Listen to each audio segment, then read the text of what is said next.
Salut les amis, petit message de début de vidéo, tout simplement pour vous dire que cette critique provient d'un live qui a eu lieu la semaine dernière où toutes les critiques ont été faites en même temps. Donc tout simplement pour avoir un petit peu d'explication, je vous laisse regarder les 2 premières minutes de la vidéo critique d'OSS 117, au moins vous comprendrez pourquoi le format est comme ça. En tout cas, je vous souhaite une bonne vidéo et à très vite. Réminiscence. Et oui les amis, Réminiscence, donc un film de je ne sais pas qui avec Hugh Jackman en tête d'affiche et elle dont je perds à chaque fois le nom d'actrice, et ils sont aussi un semi-duo, en tout cas sur une partie du film, dans The Greatest Showman, donc on les retrouve dans Réminiscence. Pour vous résumer très rapidement l'histoire de Réminiscence, c'est un film de science-fiction où, suite au réchauffement climatique, il y a eu une énorme montée des eaux.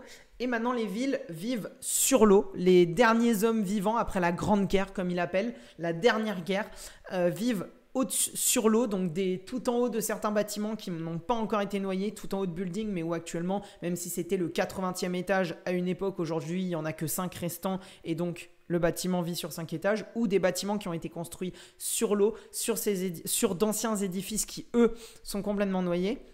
Et du coup, la seule manière de vivre et de continuer à vouloir vivre dans ce monde, c'est par le biais de la nostalgie. Donc c'est quelque chose qui est très intéressant parce que c'est quelque chose qui est aujourd'hui hyper présent dans notre monde. On voit que par exemple, avec des séries comme Stranger Things, comme certaines comme Ghostbusters, où il y a des films qui sont refaits, des remakes ou des suites de films des années 80. On le voit avec Matrix aussi en fin d'année, même si c'est un film des années 2000.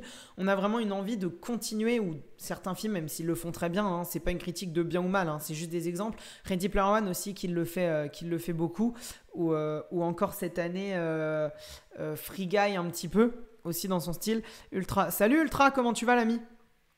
Et du coup, tous ces films-là qui traitent de la nostalgie, et bah lui, il le prend, mais d'une manière, pas la nostalgie de ce qu'on a aimé, mais de ceux qu'on a aimé.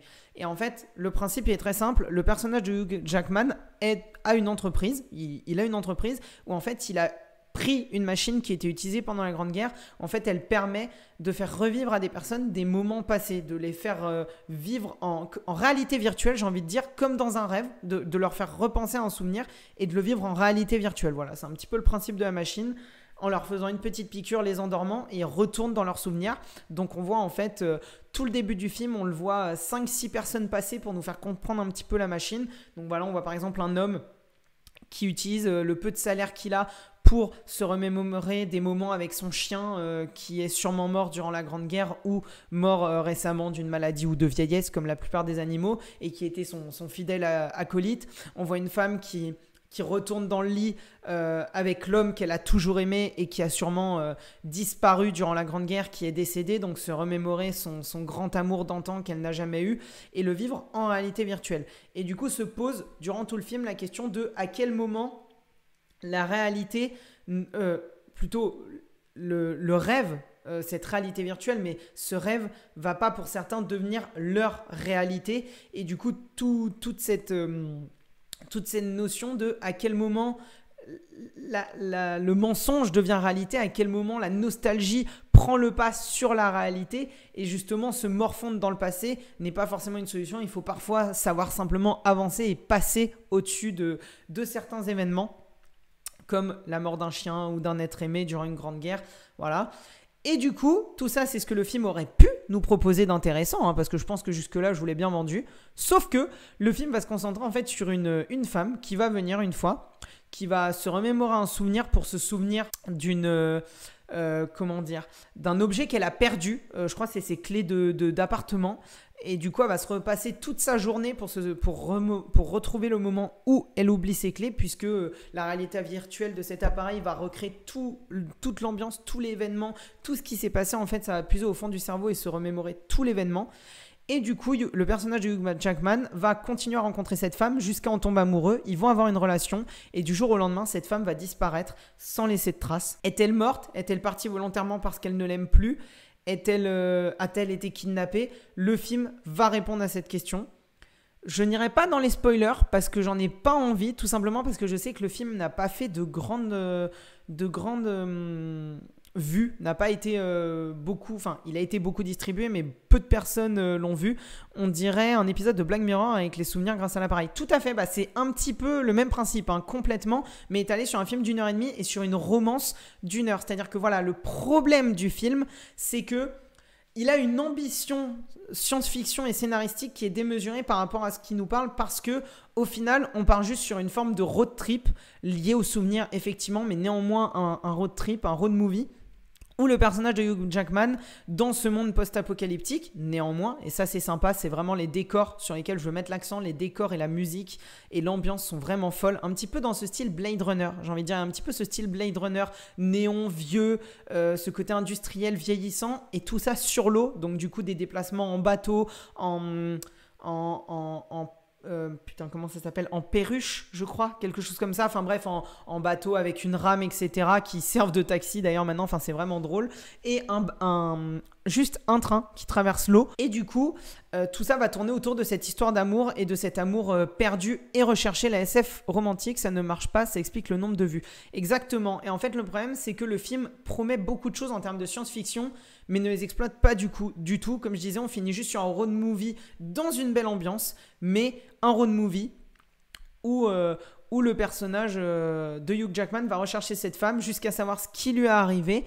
À la fin, on le sait, et on a même un petit... la fin m'a vraiment plu, avec le mythe d'Orphée, si je ne me trompe pas. Le message à la fin m'a vraiment plu, je ne vais pas le spoiler. Moi, néanmoins, je suis un fan de cinéma de manière globale. J'aime beaucoup les films avec des romances, hein. Par exemple, j'aime beaucoup le film Titanic. J'aime beaucoup Her aussi, qui a été cité dans le chat. Et du coup, j'ai bien aimé Réminiscence, même si effectivement, je kifferais avoir une suite, ou plutôt un film dans le même univers qui nous explique cette grande guerre, parce que tout ce message qui est de la science-fiction, qui peut arriver pour nous, hein, ce réchauffement climatique qui cause la fonte des glaces, qui fait qu'il y a une augmentation de l'eau et qu'une grande guerre pour notre survie a eu lieu entre êtres humains, et que du coup il n'en reste plus que quelques-uns qui se remémorent juste des souvenirs d'avant la fin et de ce qu'on a détruit, en fait de la terre qu'on a détruite, avec ce côté où justement il n'y a pas eu, comme on peut voir dans d'autres films tels que Interstellar, il n'y a pas eu de recherche sur une vie ailleurs, parce qu'en fait technologiquement parlant on n'en était pas capable, donc on a juste détruit notre planète et il ne reste plus que quelques humains qui ont su survivre. Je trouve ça vraiment intéressant. Et après, moi l'histoire romantique, enfin cette histoire d'amour plutôt plus que romantique, m'a vraiment plu. Et pour le coup, j'étais vraiment à fond, et la fin me plaît parce que, pour ne pas spoiler, on n'est pas sur une happy end. C'est-à-dire que vraiment, le film finit négativement, et c'est là où le mythe d'Orphée, je crois que c'est Orphée, hein, je ne veux pas me tromper, mais le mythe d'Orphée prend tout son sens. Il y a tout un sous-texte que j'aime beaucoup dans ce film sur justement cette mythologie. Et du coup, je vous conseillerais vraiment de voir ce film. Pour son esthétique, je vous conseillerais même, pourquoi pas, s'il y a encore, je crois qu'il y a encore dans certains cinémas, d'aller le voir au cinéma, mais l'esthétique n'est qu'un décor, c'est-à-dire que c'est pas énormément utilisé, donc le voir juste à la télé peut suffire. Moi, je pense que je l'achèterais pour le coup en Blu-ray, surtout que j'aime beaucoup Hugh Jackman, c'est vraiment un acteur que j'affectionne particulièrement, donc franchement, je vous conseillerais de voir ce film, les amis. N'hésitez pas sur YouTube à me dire ce que vous avez pensé de ce film, si vous l'avez vu ou non, si je vous ai donné ou pas envie de le voir. En tout cas, j'espère vous avoir donné envie de le voir, parce que moi, c'est pas une petite pépite. Si je devais donner une note, je donne pas de note à un film, mais je mettrais peut-être 11, 12, grand maximum 13 sur 20 en le revoyant au mieux, parce que c'est pas un chef-d'œuvre, c'est pas un top film, c'est juste un bon film sympa, qui a des ambitions, qui nous met une belle ambiance pour nous raconter une belle histoire. Et ça veut pas aller chercher plus, ça vous propose pas plus, et ça réussit ce que ça propose. Par contre, effectivement, pour celui qui s'attend à aller plus loin que juste une histoire d'amour, vous n'aurez pas plus que juste une histoire d'amour.